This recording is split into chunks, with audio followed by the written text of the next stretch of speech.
Welcome to Live from the Table, the official podcast for the world famous Comedy Cellar. I am Periel, the producer of the show, and I'm here with Noam Dworman, the owner of the Comedy Cellar. And we have a very special guest today who is returning for his second time on the show, if I'm not mistaken. First time in person. Go ahead. First time in person, that's right. We have historian, former Israeli ambassador to the United States, and New York Times bestselling author.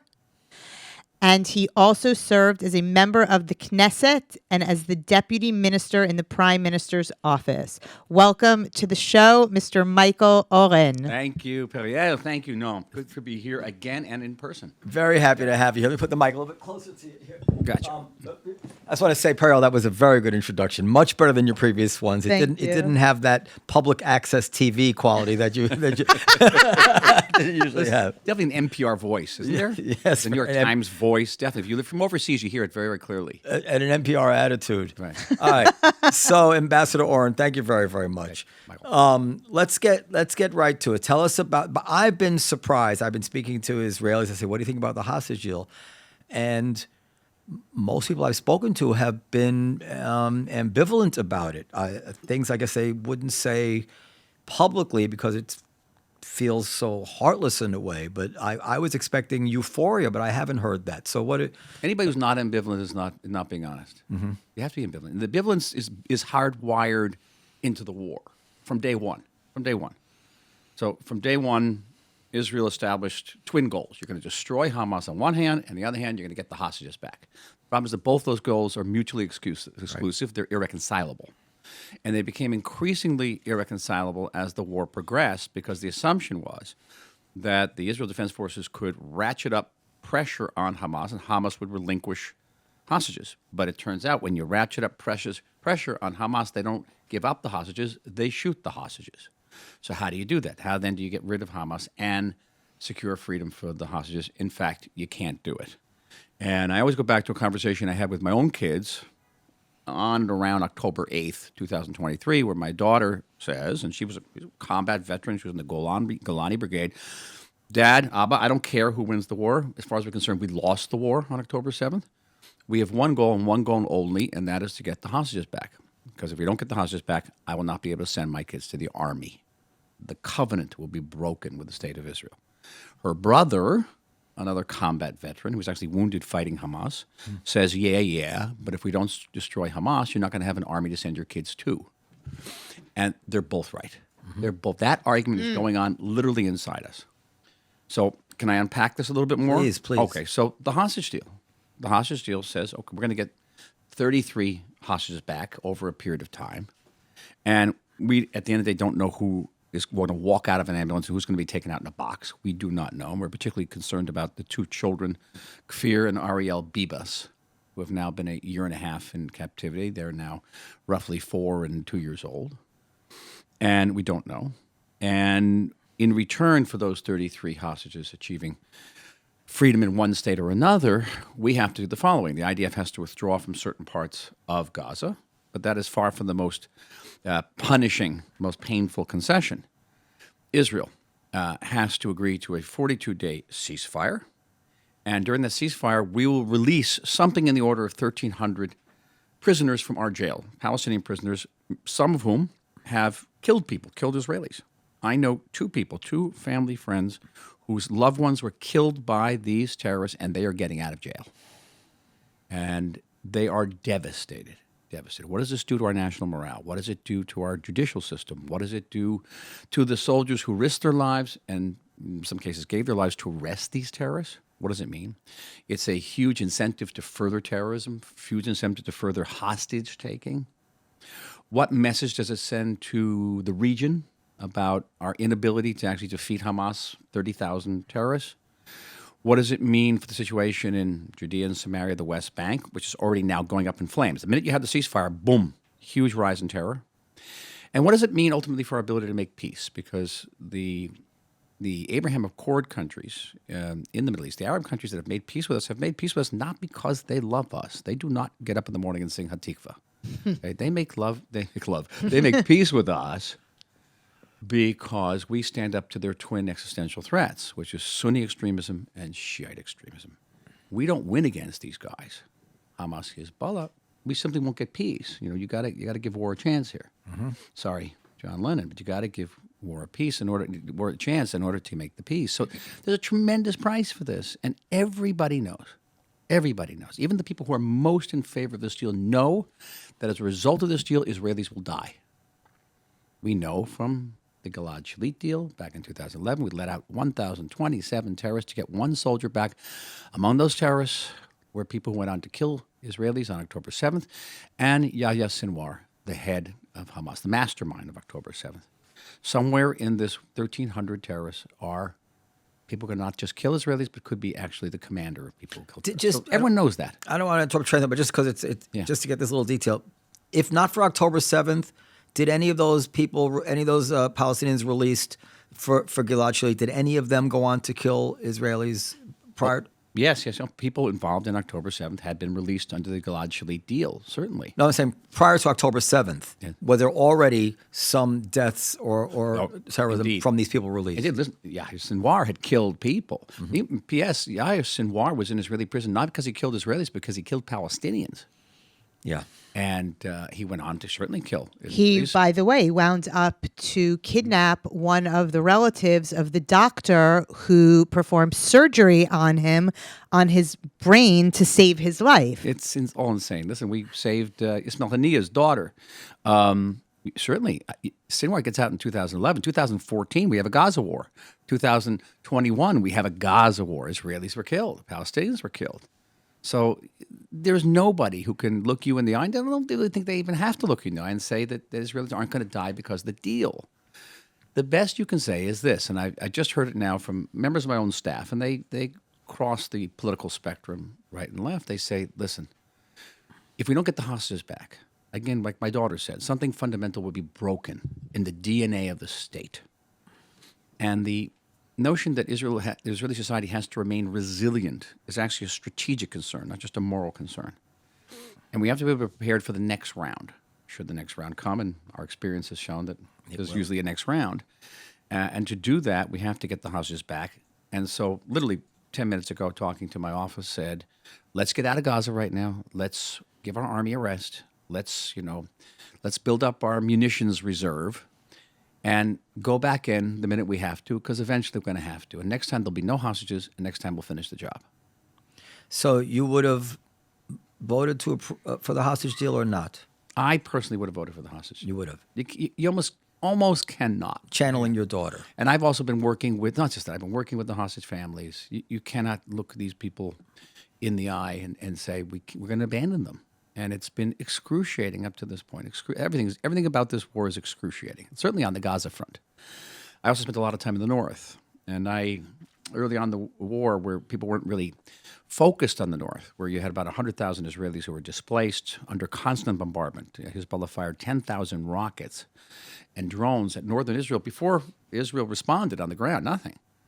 And so I went up to the north several times. I brought two delegations of displaced Northerners to Washington to meet with both houses of Congress. We were in the White House twice, both with President Biden's staff and Vice President Harris's staff. And then at my very advanced days, I went into the Army last summer to serve up north. Wow. I'll show you a picture later. Yeah. Now, am I wrong that you were one of the people who thought Israel should have gone to get Hezbollah first? Yes. So on October 11th, I published an article in the Israeli press, in the Hebrew press, saying that we should open on the northern front. And I thought I was being an outlier. It turns out that then Defense Minister Yoav Gallant thought the same thing. Many people thought the same thing. And here were the reasons. It was logical. Mm-hmm. Hamas wasn't going anywhere. Right? There's no way they could run away. And we sort of had them surrounded and trapped. And Hamas is a tactical threat to the state of Israel. As terrible as October 7th was, and it was nightmarish, Hamas didn't threaten the existence of the state of Israel. Mm-hmm. Hezbollah was a different situation. Hamas, 30,000 terrorists, about 15,000 rockets. Hezbollah, 100,000 terrorists. Very skilled. They'd spent the last decade massacring Syrians. At least 150,000 rockets, many of them long range, many of them accurate. They could take out all of our essential utilities, our airport, they could even take out Dimona. They had a force that could cross the border and take out northern Galilee. And And it seemed to me that when at that moment we had the world behind us, and we had 2 U.S. aircraft carriers off the coast of Lebanon, Right. and we had no shortage of ammunition, that would have been the time to take out Hezbollah. And the fear was that Hezbollah would hit us with between 2,000 and 6,000 rockets a day. Now that turned out to be a little bit exaggerated, as you know, but still there was that debate, and the Biden administration, I think, along with the Prime Minister, turned that down and decided to focus on Gaza first, for whatever their reasons were at the time. And do you think, looking back on it now, do you think it still would have been better to take out Hezbollah first, given how they've been defanged now, and how that might have changed the plight of the hostages? I think, in retrospect, if we had taken out Hezbollah first, Hamas would have been weakened earlier. Yeah, and we would have had maybe a little bit more leeway in going into Gaza, because I do a lot of Israeli press, and it's a very different dynamic than it is in the United States. You go on talk shows in this country, and it's my distinguished colleague from across the aisle, and my friend from the Republican Party. In Israel, it's you idiot, you fascist. You got to yell at each other. You have to have elbows. Like us. It's all about elbows. You got to yell and scream. People interrupt each other. Yeah. So. Again, around October 8th, 9th, this was a very intense period. I go on one of these talk shows, a popular talk show, and I said, and everyone's talking about how the world is with us and we're going to go and win this war now. And I said, guys, we have about 2.5 weeks. Yeah. You said that too. Oh, yeah, I said that, yeah.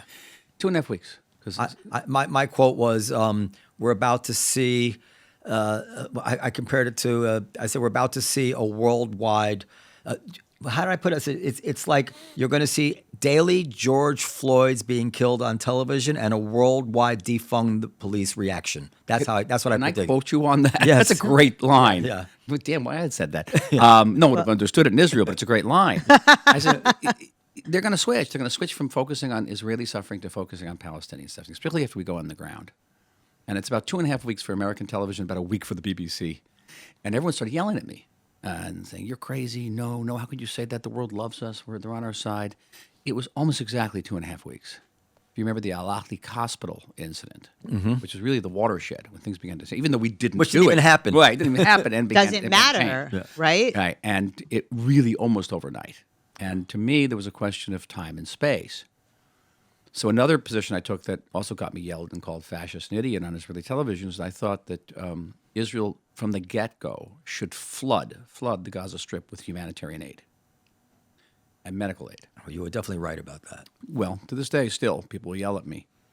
And you got to give, the devil, I don't want to call them the devil, but the do is that withholding aid was the only leverage Israeli believed that we had over Hamas to at least let us know who was a hostage, let the Red Cross bring in medications to the hostage and anything. They wouldn't do anything.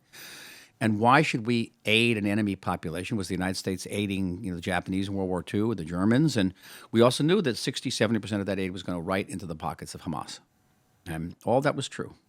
Except for one thing, Hamas doesn't care how many Palestinians die. They like to have Palestinians die. That's how they put pressure on Israel. So there wasn't the leverage argument wasn't very cogent, I didn't think. But still, for me, it was all about time and space. That the minute the world started shouting famine and starvation, then the time and space allotted to our forces to defend us would be constricted, would begin to fold. And so that was my argument. And I got myself called a lot of interesting names on television by saying this. And it's been weaponized by the people making this outrageous genocide charge. And that, I feel, is going to be an albatross around the Jewish people's neck for a long time to come now. Nothing makes me more furious. Do you remember that genocide charge predated October 7th? I don't remember that. I remember a lot of talks about it. They were talking about genocide well before that. The groundwork was laid for that. Didn't get much traction, though. Not like... It didn't get much. No, it didn't. No, it didn't at all. And yeah, sure, we're there. Can I ask a perhaps naive question, just because? That's the only... Go ahead. And that's usually the prelude to a very sophisticated question. It's been my experience. Go ahead. I'm geared up here. Go ahead. And then I want to follow up on Hezbollah. Go ahead. Is there some other reason other than pure psychological warfare and to torture us that they won't tell us? They'll give us a list of which hostages are coming out, and they won't tell us who's alive and who's dead. Is that just... Hamas engages not just in physical terror; it engages in emotional and psychological terror, and it works. Yeah. Oh, it works. Just the fact that we don't know in what situation these Bibas kids are coming back tears Israeli society in half. Yeah. In half. And the fact Tears that me in half. I mean, me each too. and every one of us. But and also And- that they're sending Emily and out in this outfit with her hair braided, and they're handing them gift bags. And they fatten them up. before they Yeah, got I back. mean, Sure. can you speak to that a little bit? Because as I know it, everybody was watching these girls come out, and It's brilliant. It's brilliant. It's brilliant and evil, but Yeah. it is satanic. Yes, and it works very, very well. you saw that they handed them gift bags with like merch and logos and Pictures, mementos of their time. Yeah, that's what got me. Take photos like a scrapbook of your wonderful time here as a hostage. Right. It's sickening. By the way, what also sickens me, although I see everybody doing it, so maybe I'm just missing it, is the use of the word hostage, which to me, by definition, has to mean a living person. They released 33 hostages, 33 corpses. That can't be the release. That's killing hostages. Yes. That's not releasing hostages. So, well, some of them were killed on October 7th. Some of them were executed. We know this is a peculiar quality of Israeli society and our culture, which is difficult to explain to Americans. I'm actually actively engaged in trying to explain this to Americans. Why would we pay a price in terrorists who are going to go on to kill Jews in return for corpses? Why would we do this? And this is deeply ingrained in Jewish thought. Yeah, this in is Jewish Jew. This law. is a Jewish it's thing. It's so deeply ingrained. It's very difficult to explain. It's even difficult to explain to American Jews. The Hostage Forum, which represents the family, called me a couple of weeks ago and said, "Help us explain this." And it is not easy, but it's true. And we were willing to pay a price. We have in the past to pay for bodies. You remember there was an exchange for 2 soldiers killed prior to the 2006 Lebanon war. Paid a very high price. By the way, Hezbollah did not let us know that those 2 soldiers were alive or dead until the truck arrived. And Hezbollah terrorists laughing, pulled these 2 coffins out of the back of a truck. So now this is what we're dealing with. Yeah, I'm making I understand that, although I don't know if listeners do, that how Jews value the dead bodies. But I was making a semantic point that the New York Times will say Hamas is going to release 33 hostages, when I think New York Times should say Hamas will release up to 33 hostages. Some of them might be dead. I don't like the idea that that's still considered somehow a hostage release, as opposed to a hostage murder. They both can't be true. We killed the hostages and we released the hostages. It's a very important point, actually, I think, especially when you're public facing, right? That you can't call them hostages if they're not alive. I don't think you can. Of all the arguments you have to have in the New York Times over, nomenclature, this could be the least of them. But it does degrade people's ability to think about this, because they're actually like, well, they released 33 and it'll get lost somehow. Well, no, but they were dead. They didn't release 33. Yeah, no, they true. killed some of them, or some of them were dead all along. Don't get me started, as they say. So I'm sorry, go ahead. No, so getting back to the whether they should have taken on Hezbollah first, I just want to say it's really unknowable, in my opinion. You could say that maybe if Hezbollah had basically shown what a paper tiger it was and the beepers and all that, maybe Hamas would have been spooked by that debacle. It's one of the point I'm making. Maybe it would have weakened Hamas early on. And been more, or maybe Hezbollah wouldn't have fallen apart so easily that early. A lot of Monday morning quarterbacking Yeah. here, not just there. Why did Israel leave Rafah for last in Gaza? Why didn't you go first? Yeah, All these questions, I don't know. Was that the Biden administration? Yeah, Biden administration. Also, maybe our relationship with Egypt. There are many factors. One thing I've learned being in government, not being a sort of historian, is that you don't know what the prime minister knows, irrespective of who the prime minister is. The prime minister sees 360 degrees. You don't. You see a slice. And there are big pictures here you don't see. And so I'm always hesitant. I always take a breath before I second guess. One of the big mistakes made, interesting enough, Secretary of State Blinken, in one of his last interviews, stressed this point, that 90% of decisions made by Israel in this war were not Bibi Netanyahu's. They were Israeli decisions. You could replace him with Yair Lapid. You can replace him with just about anybody off the street. We would have made probably the same decisions. And his interviewer had a hard time with that. But in Washington, I will tell you, this is viewed as Bibi's war. And it's not. And it's interesting that Netanyahu's had a reputation in this country as one of being, very militant and very sort of warmongering. In Israel, he's considered hesitant. Some people even call him a coward. Indecisive. Indecisive and a coward. Yeah. I will tell you from having worked with him for about a decade, he's conflict averse. Doesn't like it. And he puts on a very sort of pugilistic, demeanor, but he's not. And so this was most Israelis think that we should have reacted much more forcefully. I had your old roommate David Rothkopf, who I used to be friends with, finally blocked me on Twitter because after there was that accident where the aid workers for the chef, the chef, the kitchen. He tweeted out they murdered him, and that's what you wanted all along about Netanyahu. And I was just not true. I said, David, how could you? We got. It's not just that. It has the fog of war. Okay, that's part of my resume. You don't read out. I spent a long time in the army. Fought in a couple of wars. War is total fog and confusion, especially in Gaza. And some of my friends who have fought in Gaza tell you that it's anything that moves. You basically shoot because you don't know. Kids are terrorists. Women are terrorists. Dogs and cats are booby trapped, and we have killed a great number of our own troops and 3 hostages who managed to escape by accident. That's a terrible story. In a war, it's known roughly 20% of an army's casualties are friendly fire. I've seen more Israelis killed by Israelis in war than I have by the enemy, and I don't want to go into detail about that, but it's true. It's very common. It's tragically common. And yes, aid workers also are killed accidentally. I have to deal extensively with this notion of who gets killed and how in Gaza. So right now, looking at just in the last week of programs on 60 Minutes CBS or PBS NewsHour, they will repeat ad nauseum / infinitum 47,000. Israel's killed 47,000 Palestinians. That's a blood libel.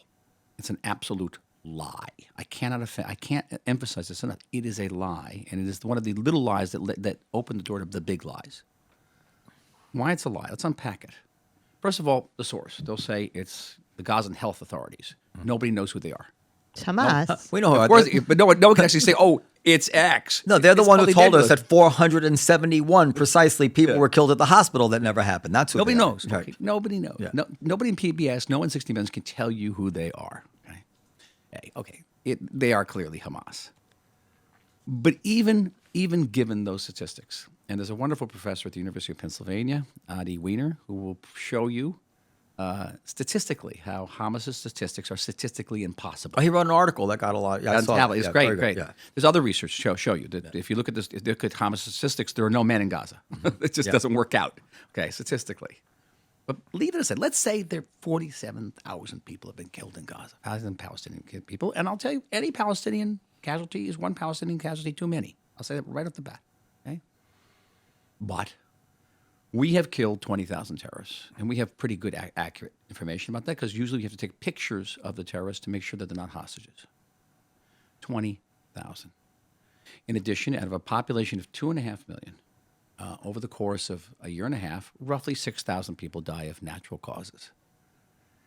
And several thousand Palestinians, as we know, we've just discussed here, die from Palestinian rockets that fall short. About 12% of the rockets fall short. You take all that together. You deduct it from the 47,000, and you've got a combatant to civilian casualty rate of 1 to 1, which no modern army in history has come close to. Well, John Spencer has written very eloquently about exactly, this. Yeah. and it's true. So the 47,000 figure that they keep on mentioning every night, and I'm on TV almost every night, and they keep on throwing this number at me, is a lie. And it's a lie that has very dark roots.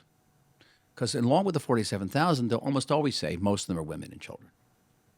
And what is it? Jews kill children? What does that come out of? The 13th century. Jews are vengeful?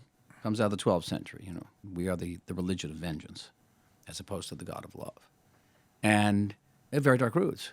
And that opens the door to some of the anti-Semitism that you've seen skyrocketing over the last year and a half. Well, How come nobody cares? This is a cousin, by the way, of the argument about the word hostages, because Hamas doesn't distinguish between combatants and civilians. So the press dutifully, well, you killed 47,000. We don't need to distinguish what they are, right? It just degrades clear thinking. By the way, on this issue of vengeance, can you give us a scholarly answer to this Amalek argument. People are so outraged that Netanyahu exhorted people to go kill Amalek, and people. This is another thing that's fed into the genocide thing. I don't know.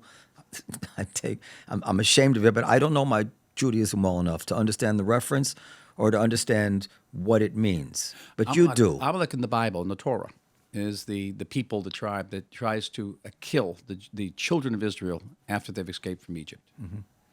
And in Jewish thought, there's a new Amalek in every generation. We say it at the Passover Seder. In every generation, there's someone's going to rise up and try to kill us. And that's widely associated with Amalek. And so we associate Hamas with Amalek. I think it's a very accurate association, by the way. It has a strong resonance with sort of Hebrew speaking or observant Jewish ears. Having said that, there were some remarks made early in the war which were completely understandable, but in retrospect regrettable. And were used to, were adduced as Exhibit A, B, and C in these trials against us for genocide. Israel, basically in a morning, lost 1,200 people. In American proportional terms, that would be about 44,000 people. Imagine 44,000 Americans being killed on a single morning. Okay? That's like 14 times 9/11. Yeah. What do you think American leaders would say? And we're how going to kill these bastards. We're going to massacre these guys. And this is the way Israelis reacted.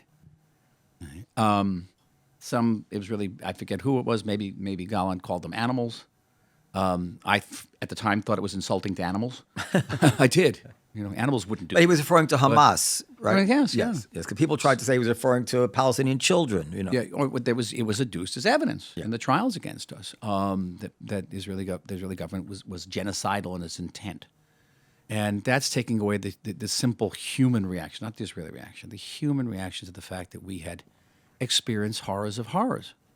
And in retrospect, it's regrettable. At the time, perfectly understandable. And the ecstasy with which they killed them too. It's just, I don't know if you saw. I saw those GoPro videos. I had never imagined I could see anything like that in my life. Just pure ecstasy. And that voicemail that the son had called his father, you heard that one? I killed 6 Jews, Dad, Mom. Yeah.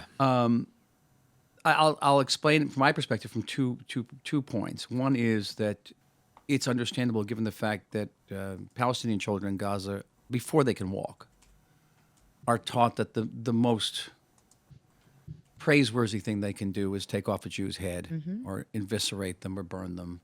And it's in their Sesame Street, it's in their playbooks, it's in their schools. Hamas Barney. Hamas Barney. You see the Sesame Street's a really good one. Well, Elon Musk did a whole speech about this very thing before he did the Nazi salute. Yes, I was in Knesset I was the head of a classified committee in Knesset. We looked at very sensitive issues, and one of the issues we looked at was the Palestinian Authority education in the West Bank. Mm-hmm.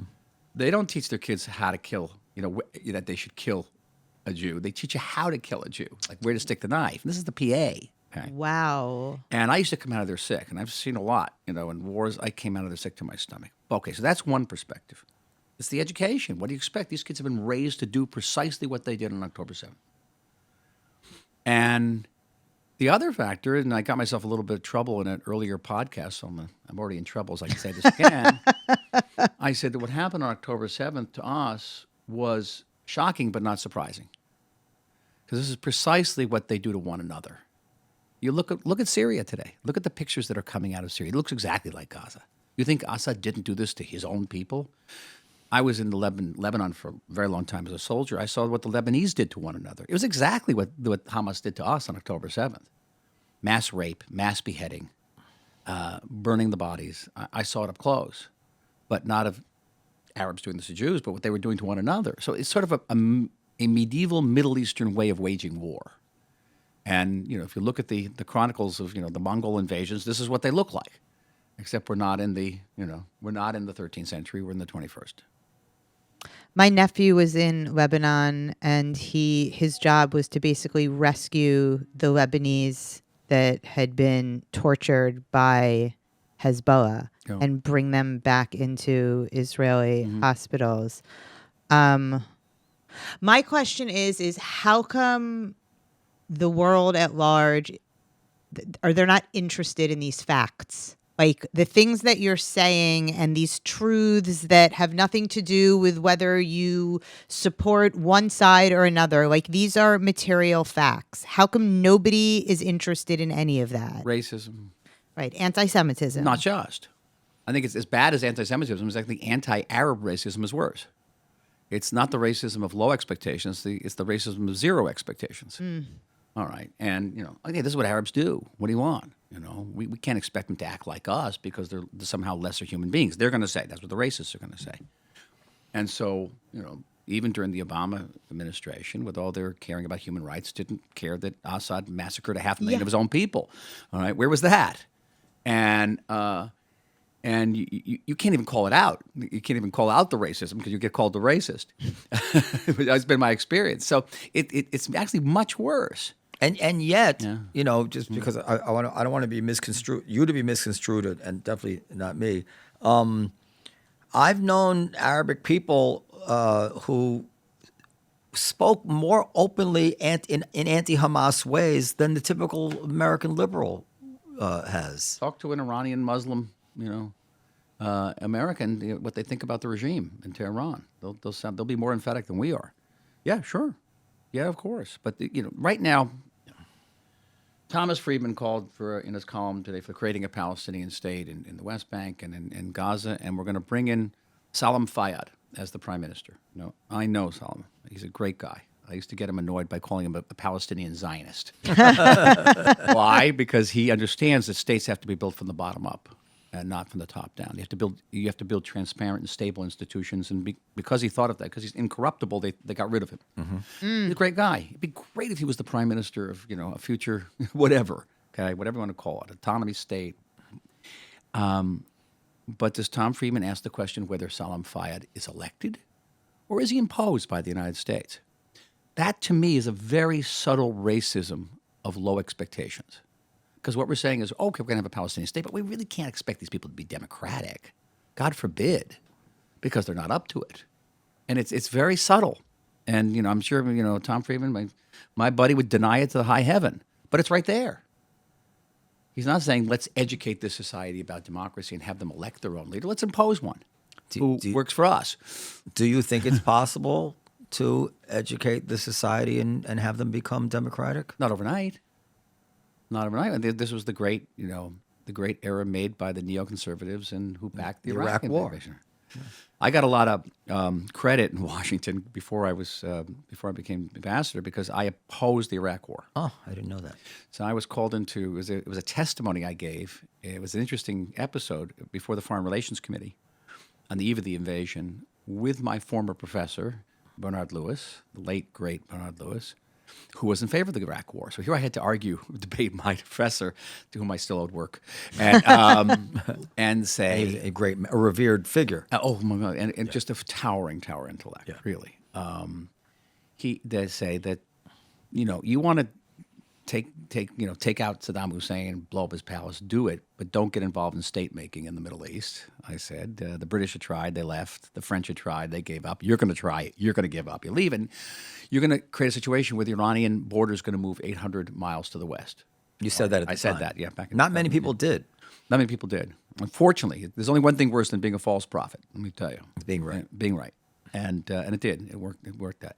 But these, Bernard Lewis and his neoconservative friends, I just believe that through military might you could bring about democracy in Iraq. It worked great on paper. And once Iraq became democratic, it would be like a domino effect, and other countries would become democratic, and the entire Middle East would become like the Middle East of the United States, or the United States of the Middle East. But it didn't work. And, you don't have 800 years of democratic thought behind you. There's no Magna Carta out there somewhere in the Middle East. And what you have to begin to do is educate.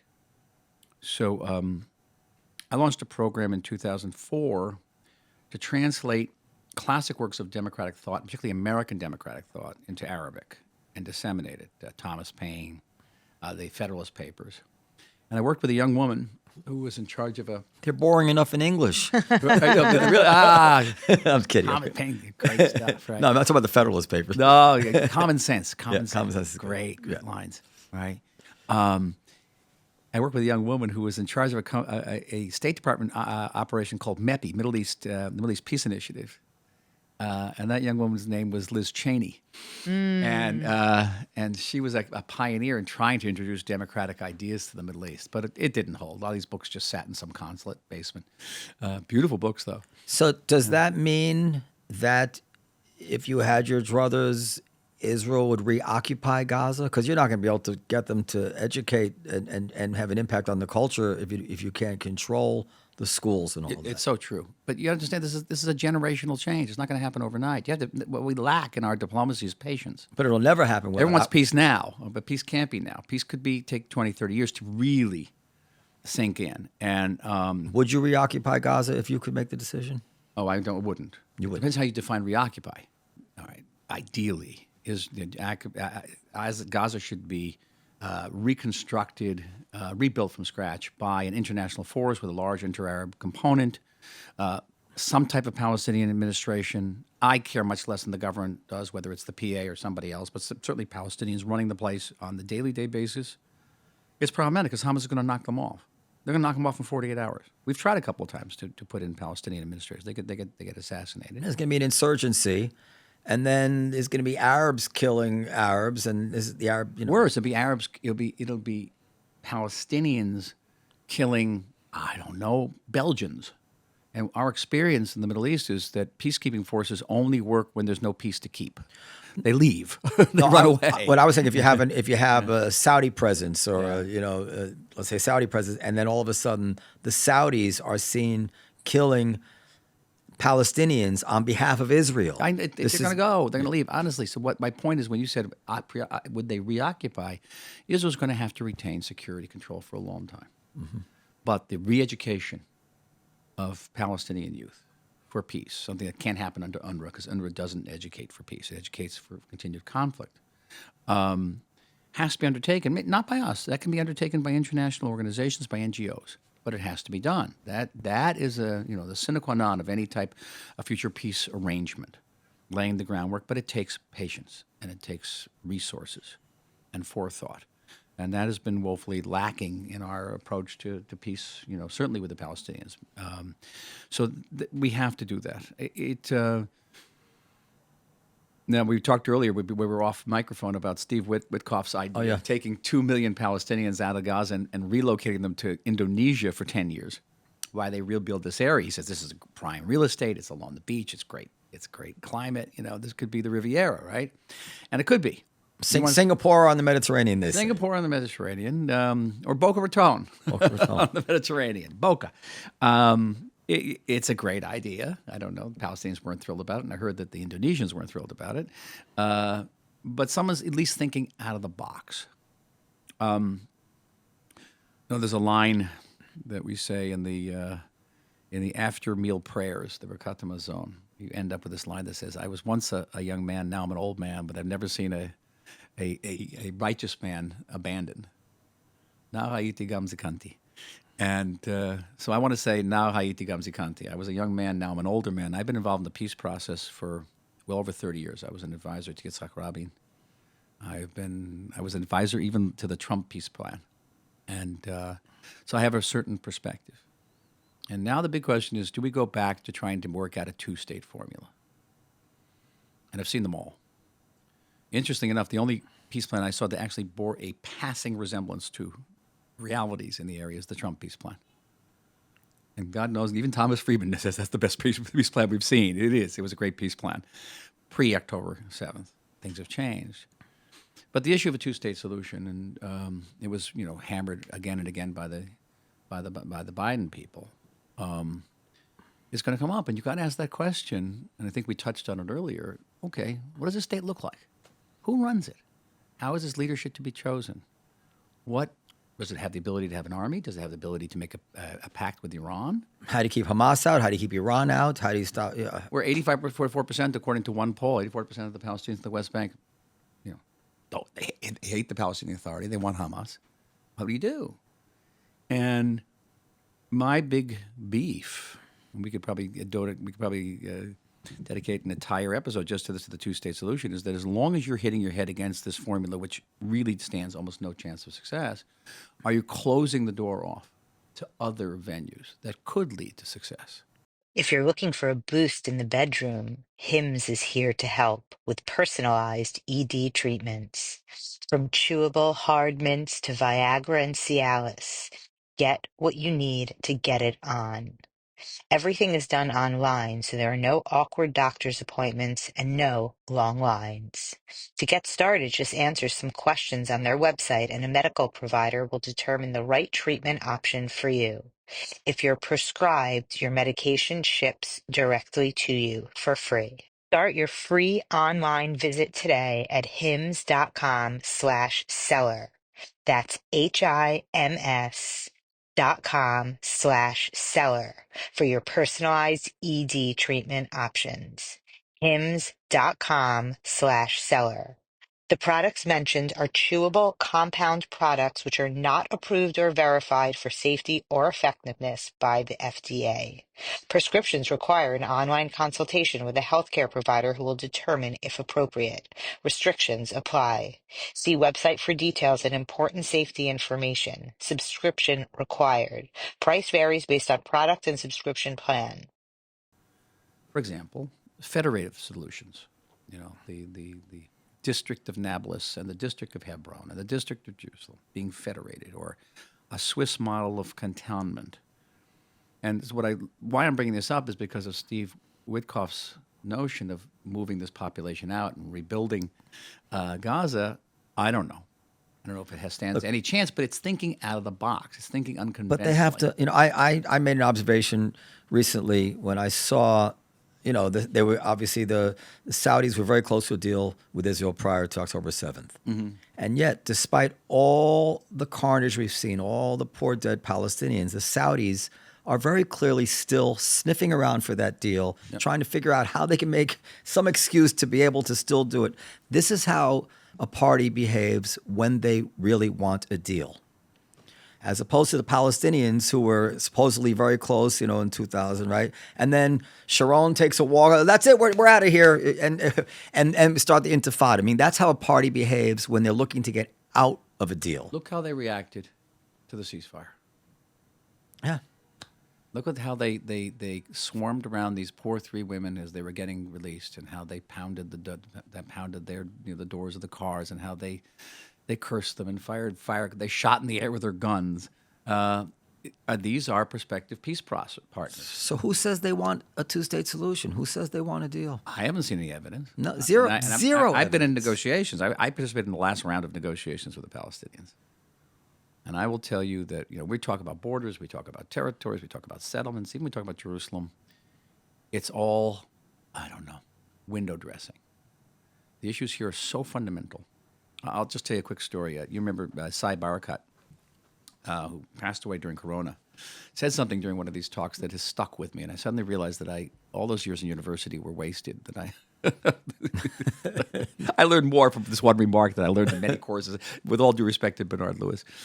He said, you want us to recognize you as the Jewish state, which, by the way, is the basic demand of successive Israeli governments, going back to Tzipi Livni, Ehud Barak. Mm-hmm. Why? Because we're going to recognize a Palestinian state as being the nation state of the Palestinian people. We needed them to recognize Israel as the nation state of the Jewish people, and so we'd have mutual legitimacy. They refused to do that. They refused to say that there actually is a Jewish people. They refused to say that there was a first or second temple. They say that all that archaeological evidence is all fabricated. They call it fabricated history. Unbelievable. Right? Yeah, go ahead. No. So Sai Barakat said something extraordinary. He says, you want us to recognize you as the Jewish state? Don't you understand that means negating our identity? Right. Now take that in for a second. We get up in the morning and we're Israelis and Jews, not because we're not Palestinians. He was basically saying, we're getting up in the morning, we're Palestinians because we're not you.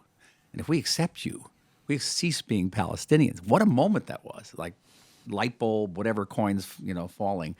Where you realize what we're dealing with in solving this problem.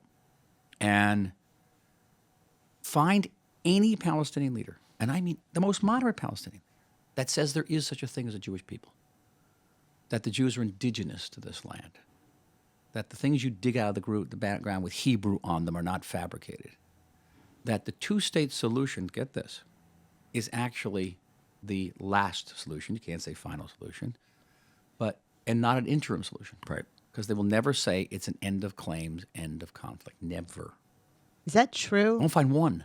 No, Not one. Clinton talked about that one of the biggest obstacles was getting to say, okay, this will be the end of the conflict. We'll never do it. They said, we didn't say that. No. But we had many disagreements with the Obama administration. But we devised a paper where we had points of agreement, and it was a great paper. And one of the agreements we had was Jewish state, Palestinian state, mutual recognition, and end of claims and end of conflict. Palestinians would never accept it. By the way, things that With their mouth hanging you're open. supposed to know this. Yeah? I know it, but my entire life and continue to hold on to this idea that there can be some kind of peace. Well, but there's another thing I But heard. don't abandon that. Don't abandon that. That's very important. I believe there can be some kind of peace. It depends on how you define the peace and how you get to the peace.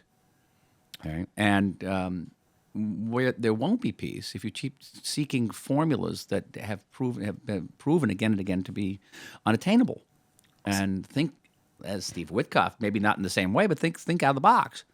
So a friend of mine said, he's a Palestinian Israeli, said to me that if there's peace, he says, I'm staying in Israel because they're going to all wind up killing each other, meaning that any new Palestinian state would descend into civil war. And that hit me kind of like a ton of bricks too, because that to me said that if I'm a moderate, intelligent Palestinian who has some, middle-class existence there, I don't want a two-state solution because I understand that it'll be the end of my prosperous life because it will descend into civil war. So I might not like the status quo with Israel. I might not like the humiliations, but it's still better than what I understand the alternative will be when we are on our own. It may not descend into civil war, but it almost invariably has to descend into tyranny, and I'll explain. There are very few nation states in the Middle East. Turkey, Iran, Egypt, and you see these countries are also very unstable. Like they also need very strong, leaders to hold them together. Brutal central power. Israel is a peculiar nation state because you can take Jews from 70 countries around the world and we don't have a shared language or shared culture. You stick them in a land without natural resources, without allies back in 1948, and we will actually create a very highly functioning nation state because we are a people, it turns out. Rather rambunctious people, sometimes an impossible people, but a people, okay? All the other states in the Middle East, particularly in our area, in the Fertile Crescent, are creations of the Europeans. Back in 1916, Mr. Sykes and Mr. Picot sat down, and they divvied up the Middle East between them, and they said, okay, from tomorrow on, you guys are Syrians, and tomorrow you guys are Iraqis, and tomorrow you guys are Jordanians. And they made borders that conformed to their interests, the European interests. It caused tribal lines. And they imported what I would call a Westphalian solution, the Treaty of Westphalia. I'm a historian. 1648, the nation-state system. They imposed a Westphalian system on the Middle East. At a time when the Westphalian system wasn't even working in Westphalia anymore. But okay. Which didn't reflect an underlying reality of ethnicity. Right. So what happens? How do these states hold together? How do they cohere? Because there had to be a very strong, brutal central power that said, hey, you want to be a Syrian? You don't want to be a Syrian? You're dead. You want to be Iraqi? You're dead. Especially after the Europeans left. So what happens now with Assad leaving? Now, the Assad regime has fallen. And if you ask me, the chances of Syria cohering are relatively small, unless the leaders of this Tahrir movement emerge and basically be a new Assad and hold it together. You're not going to, that's how it's done. And people tend to look at the Palestinians and the Palestine issue as somehow outside of Middle East. It's not Middle Eastern, but it is very Middle Eastern. And so what I say is the chances are it won't maybe go into civil war, but certainly tyranny. You can have the emergence of a very strong, brutal central power that say, hey, you think you're not Palestinian? You're going to find yourself in some terrible prison at best. And that's why the democratic model that the neocons wanted back earlier in the century hasn't worked. But I just imagine that if the Palestinian Authority did make peace with Israel, the Hamas types would eventually force the country into some sort of violence. There'd be coups, there'd be civil war, and then the middle class people would be seen as collaborators. And why would they want that risk? They have, as I understand it, they have the highest standard of living of any non-oil Arab people. And as I said, as much as they don't like it, they're not dumb. They're smart people capable of thinking along the lines of their own interests, and they can play it out and say, well, this is not such a yearning for me to be left to the whims of our own tribes and our own violence. Israel keeps order. Yes, but we can improve the situation. A decade ago, it's now a decade ago, I wrote an article in the Wall Street Journal called "The Two-State Situation." Mm-hmm. And what did the article say? Listen, you go up Highway 6. If you know Highway 6 in Israel, it goes up the eastern spine of the country. And you look to your right, and you see the cities of Tulkarm and Qalqilia. They got big Palestinian flags flying over. This whole notion of should there be one state, two state is kind of moot because there actually are two states. You look to your right, there's a Palestinian state over there. It's got a government. It could be elected if they wanted to. They haven't had elections, in 20 years, but okay. They could be elected, or would they elect Hamas? They probably be elected, but that's the reason that PA won't stand for. That's why Mahmoud Abbas is in the 20th year of his 4-year term, because he knows if he stands for election, he won't be reelected. But it's got a police force. It collects taxes, at gunpoint, but it collects taxes, right? It's there. So the question is not whether there's one state or two states. There actually are two states. It's a reality. And the question is, what is the extent of the sovereignty of that state, both territorial and functional? And if that's the case, let's give the maximum amount of sovereignty that is consonant with our security interests. They can't threaten us. And let's make it better. Is it going to be perfect? Is it going to be a Weberian state? The old Max Weber notion that the state is, the architect has a monopoly over power? No, it's not. But we can get out of their hair much better than we do. And I think that settler violence is just reprehensible. It has no excuse whatsoever. I'm happy to hear you say stop that. I mean, we can enhance the situation, but one of the ways you do enhance it is by actually looking at the reality and not thinking you're in a classroom somewhere. All right. Okay. I have three quick ones. We kept you a long time already. First That of was all, great. let's start with the settler stuff. Yeah. Stefanik was being interviewed in the Senate yesterday, and she said that she believed Israel had a right to biblical the West Bank. You said something in our last interview that surprised me. I don't remember exactly what it was, but you take the religious claims on the land more seriously than I expected you to. They have to. Yeah. So how do you put in perspective what Stefanik said? How and to the extent that you agree with her, how is that still compatible with the two-state solution that clearly you want? No, I don't necessarily want the two-state solution. I said Or the two-state peace. solution is not. I want peace. Okay, And you want them to have sovereignty and you want peace. I want them to have the maximum sovereignty that's consonant with our interests. It's probably what they call autonomy plus. Well, if you were convinced that they were totally peaceful, Right. then you'd want them to have full sovereignty. That would, but we know that's not going to happen. Right, So- but it's, as a Right. principle, In principle. Let's talk about Elise. Elise is my former student, I should say. Great student. So I knew her when she was quite young, and I was younger. And I will also say, and I've written, that the land of Israel, to its last millimeter, belongs to the people of Israel. I live in Jaffa. I live in a great neighborhood. Right? Jaffa, very cool. But my right to be in Jaffa is the same right that these quote-called settlers have to live in Samaria and Judea. Exactly the same. You can't divide the right. It all comes from the same place. The question is, do you have to actualize that right everywhere in all circumstances? But don't they also have a right? Who? Palestinians? Yeah. I don't deny the right. I don't deny. You can't- Equal right? I don't even want to go down that street because I understand their narrative. I can declare their narrative on this podcast as well. I could always declare the Zionist one. I understand it very well. Let me just say But just last point is, Go ahead. I don't have to accept their narrative. I have to understand their narrative. I want them to understand my narrative too. And so, the Jewish people have a right to every square, whatever millimeter of Judea and Samaria, but the Palestinians also have rights. So you have these clashing rights. You have clashing realities because 2.5 million people aren't going to disappear overnight. You wish them away, but they're not going to. So what do you do about that? I'm a practical person. So my ideology takes you only so far. And at one certain point, you say, okay, where do we go from here? How do we make this better? If there's no solution, how do we sort of enhance the situation?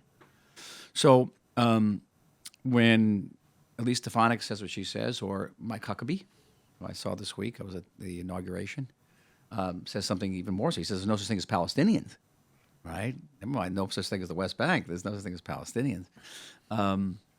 You can disagree with them. But what's interesting here, and now this is a political question more than a philosophical or an ideological one, is that all of these individuals who are extraordinary in many ways don't make policy, they carry out policy. I know this from an ambassador. I didn't make policy, I carried out policy. And there's only one person making that policy. And right now, nobody knows what that person thinks. Really, I don't care what they say.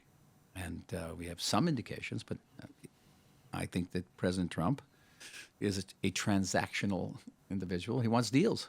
Right. And deals involve compromises. Do they not? But the question of rights is, for instance, like this. She's smiling. I guess you like that, huh?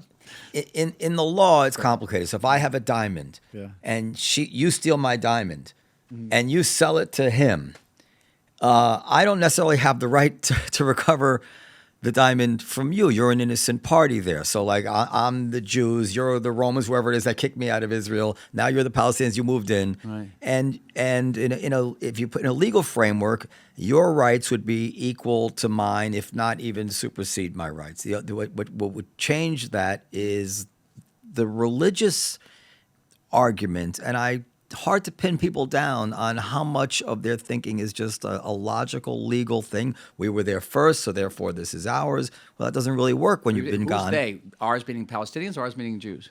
I was talking about the Israelis. We were there. This is the land of the Bible. Yeah. Well, is that a historic argument? Well, then, of course, but you were out for thousands of years, and an innocent party is now there, and they have rights. Or is it, well, yes, but they don't have God's signature on their right here. And that's where it becomes complicated. I don't know where you stand on that. I wasn't clear where Stefanik stood on that. Was she making a religious argument, or was she making some sort of legal argument? I was making a legal argument because you could there was actually a legal brief submitted by Eugene Rostow back in 1967-68. He was the chief White House counsel to LBJ. And Lyndon Johnson wanted to know, after the '67 war, if Israel captured the West Bank, who has the eminent domain, who has the rights to this area? And Rostow concluded that since there had never been a Palestinian state there, that it was what he called Rex Nullius, okay, that the country that had the most rights to it was the states of Israel. I think the Reagan administration were not illegal. Right, the Reagan administration used this argument too when they found the settlements to be legal. Right. I believe. Yes. Yeah. So there's a legal argument if you're legally minded that certainly you can make that. What the people who say that the settlements are illegal, they refer to the Geneva Conventions that were enacted after World War II, saying you can't forcibly move a civilian population into a captured territory. Now, the Geneva Convention was enacted with the German effort to move Germans into the Sudetenland, Czechoslovakia, after the war.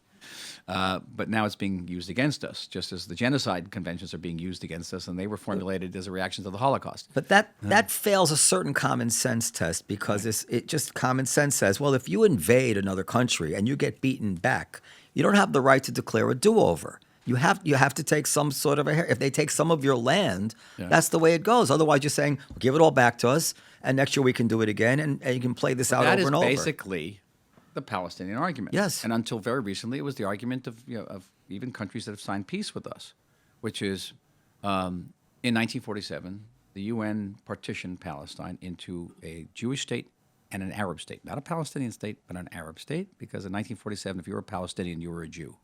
Right. Very interesting. Like my father, yeah. Right? Like my mother. Yeah. Was a Palestinian. My mother's passport, her birth certificate says Palestine. But it was even more than that. If you went to the 1939 World's Fair in New York and went to the Palestine Pavilion, it was the Zionist Pavilion. Right. The Palestinians were Jews.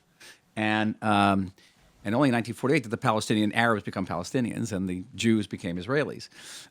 Created two different peoples in one day. But their argument was, the UN had no right to partition this land. This is our land. And we went to war against it. Yeah, we lost the war, but now we want retroactively to impose the partition resolution. So it's just what you're saying. We keep on turning down these deals, and then retroactively we demand them. And the principle that if you go to war and you lose, you pay a price holds everywhere in the world, probably except for the state of Israel. And it has to hold, otherwise. Maybe Ukraine will be different, but right now. It's only in our area of the world. I have 2 exit questions, but do you have anything you want to say about Ukraine? Only go back to being on Israeli television and getting the crap beat out of me. February, I'm sitting here, I'm held together with chewing gum. Not from being on American television, but being on Israeli television.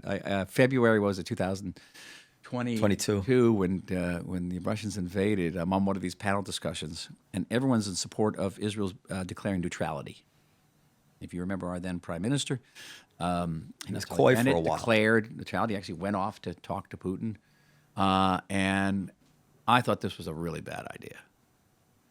And the rationale for neutrality was that we need to be on the good side of the Russians because the Russians are in Syria, and our Air Force has to attack Iranian positions in Syria. We don't want the Russians shooting at us. Remember this? And I got on TV and I said, no. First of all, the Russians aren't going to shoot at us because we're doing their dirty work. They don't want the Iranians in Syria either, so we're getting rid of them for them. And if they shoot at us, we're just going to shoot back, and no one's going to buy a used S-300 anti-aircraft system from Putin if we destroy it. Right. They won't now either. But I said the major reason was a moral reason. Israel, we're part of the West. If we don't stand up for a fellow democracy that's being invaded by a totalitarian state, how do we look at ourselves in the mirror? People yelled at me and screamed at me. You don't care about our pilots. You don't care. You care more about the Ukrainians, those anti-Semites, than you care about. People assaulted me on the street. You don't know. Not assaulted. They assailed me on the street, yelled at me. But here now, 3 years later, I feel the same way.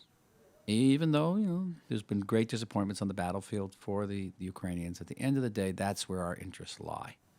I also said that someday we may have to call on the West to support us. Well, that's right. And a little bit of prescience there. And how do we do this if we don't stand up for Ukraine?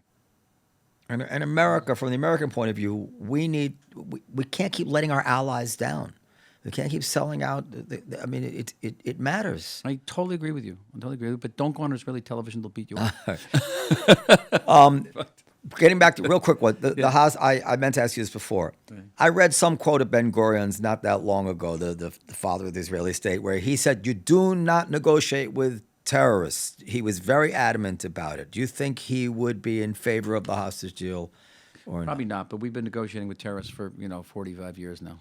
But he was 40 years, maybe back right. 1985, yeah, and yes, and at a certain point, Israeli society is trying to make a decision, trying to get away from Gilad Shalitism, okay, and it is so difficult because it goes to our DNA. We are a nation that loves life, we are, and that love of life has made us stronger, not weaker. One of the illusions that Hamas has that they've won this, when in fact we've won it because we've shown what a society is. All right? We are a society that cares about one another passionately, completely. They're a society that doesn't care about one another. Not only did Hamas not care how many Palestinians are killed, but the way the Palestinians steal food from one another there and everything there's not a lot of mutual compassion.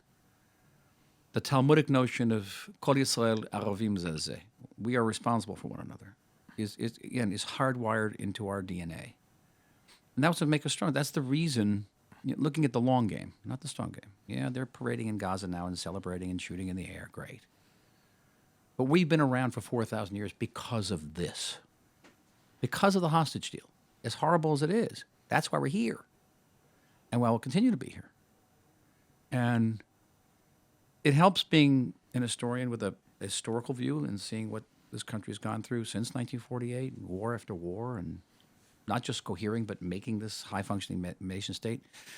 I've also moved to Israel from New York in the 70s, and I've seen a country that back then had nothing. I mean, really nothing. The food, there was no food. Even the falafel was bad. I remember you couldn't get any meat. You couldn't anything. There was nothing. Yeah. Nothing. Our biggest export item was orange juice, and where we've gone. in the spite of all this, constant. I've been in wars. My kids have been in wars. Now my grandkids have been in wars. I mean, really, and yet we cohere. And there's something indomitable about us. And to me, you cannot have my personal perspective and you cannot have my historical perspective without being fundamentally optimistic, in spite of all evidence to the contrary. Can I tell you what I think? I very much agree with you. And I thought to myself, the culture that would have to emerge of an Israeli society that says, oh, well, they took your daughter hostage, and nothing we can do about it. They'll, that's it. They'll have to, and they'll kill them on TV and say, well, that we have to do that. Otherwise, we'll ask. It would be such a damaged psychological culture, so hardened. It would be a tragedy. It wouldn't be us. It would be a tragedy to become that, and it would all be done on the theory, just a theory that somehow this would deter them from doing that. Which, by the way, they might only double their efforts. Oh, 5 people didn't get you to move? How about we kill 25 people? It doesn't. It's not even. I have a friend who's a high-ranking security person who said to me again back on October 8th, if the government had any gonads, they'd come out and say, "Just we lost 1,200 people. We're going to lose 250 more, but we're going to save the state." And it's not true. You can't say that. It's not true. Yeah, I don't think it would prove prove true. It's not true because your kids are right. Ultimately, your daughter's right and your son Both. is right. They are. Yeah. They are. But ultimately, this is what makes us strong. Yes. The fact that we care for one another. It's that internal cohesion that keeps us together. And by the way, if you become so coarse as being able to brush off when your own people are killed that way, you will also become coarse in the way you treat other people. You'll become coarse in the way you treat prisoners. It cheapens your whole aspect of how you respect life. It would be a cancer, a psychological cancer. I can't prove that. I feel that in my heart. But it's also true that, about Tel Aviv, that people say that, people scream at you on television, people scream at you on the streets, like they'll say horrible things to you in traffic. But the second there's a war, every single door in that city is open. Or the second you sprain your ankle on the sidewalk, everyone runs over to help you. The same thing. Last question. Come closer to the mic. Come closer to the mic. So I was on NPR the other day, and they were asking me again and again, explain to us why you care so much about the hostages. Explain to us. Again.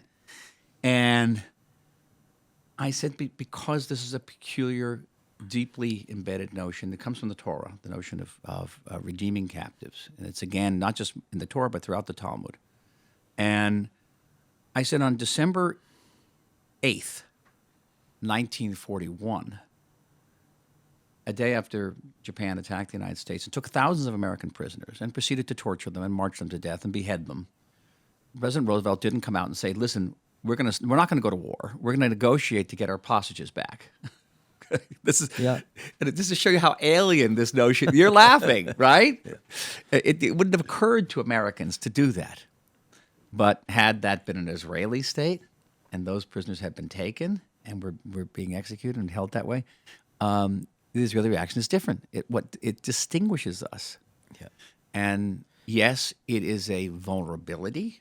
It is a deep vulnerability and a liability because now we're encouraging further hostage taking and further terrorism. But if that's the price we pay for our peoplehood and our cohesion, I'm willing to pay it. It's like that old philosophical, is it Plato or something? Is it right because the gods say it right, or does God say it's right? And it comes from the Torah. However, it's in the Torah because it's right. It's not just right because it's in the Torah. It's there because the Torah understood, is a reflection of wisdom, that it would be right even if it wasn't a Torah. It's just, Okay, the last thing is, when will we see a 10-7 independent commission so we get all our questions answered? We must. The Prime Minister wants to have a government investigative committee. It's not going to wash. No. Because we have to heal. Right? There was a tremendous failure of the state on October 7th, 2023. A failure of the army, a failure of the political leadership. A tremendous success of the society, but the state failed. And that has to be investigated. It has to be in order for us to heal. And it's not just a moral and sort of a judicial imperative. It's a strategic imperative. because we are still in the Middle East, and there are more challenges coming, and we have to be in a position as a society, as a state, to meet those challenges. And so we must do this. And except for people in the government, I don't know anybody who supports a governmental committee. You have to have an independent. To the degree anything is independent, you have to have an independent investigation. Yeah, it's a prima facie picture of someone who doesn't want to be investigated if they don't want it to be independent, right? I mean, I get it. You think that there's going to be an attack on Iran, on the nuclear site? That is the question. Seems to me there has to be, because otherwise Iran will have to go nuclear now. They understand they're exposed. Well, I don't think they're going to roll that dice with Donald Trump. They would have rolled it maybe with Biden and Obama, but if they don't know, he's too unpredictable. If we know it's happening, we seem to know an awful lot what goes on in Iran. Okay, but having said that, and I can't emphasize this point enough. Nothing's going to change. Not Mr. Witkoff's plan to move 2 million Palestinians, not any idea of a two-state solution. Teach him to speak Indonesian first. Not even the attempts to somehow bring about a peaceful settlement in Lebanon. Right. And so nothing will happen until the world deals with Iran. Nothing will happen. And there should be no delusions about this. And, in previous administrations, and I must say this, Biden and Obama, they wouldn't even say the I word. You had pro-Iranian militias firing almost 200 times at American bases in the Middle East, and no one fired a single bullet at Iran. This has got to stop. Yeah. I was reading a case in the New York Times about this Italian journalist, Sala, who went to report and found herself in Oren prison, and what she went through, the tortures she went through. This is talk about an evil empire. And that evil is not just internal, it's exported throughout the Middle East and the world. I wrote a memoir called Ally, now available at famously reduced prices. And in there, I talk about an Iranian attempt to assassinate me in downtown Washington. Obviously, it didn't work. I'm sitting here. Assassinate me and the Saudi ambassador, and how it was broken up and this. But after that, nobody exacted any price whatsoever from Iran for attempting to assassinate. No one. They try to assassinate Trump. They try to assassinate John Bolton. No one takes. Yeah. Where is the price for this? Is Iran in some way a mirror image? I may sound like an idiot now, because you describe like these emerging moderate Arab governments sitting on top of a population which we feel might be much more right wing and much more conservative. Right. In Iran, we're painted a picture of a very, very Islamist government.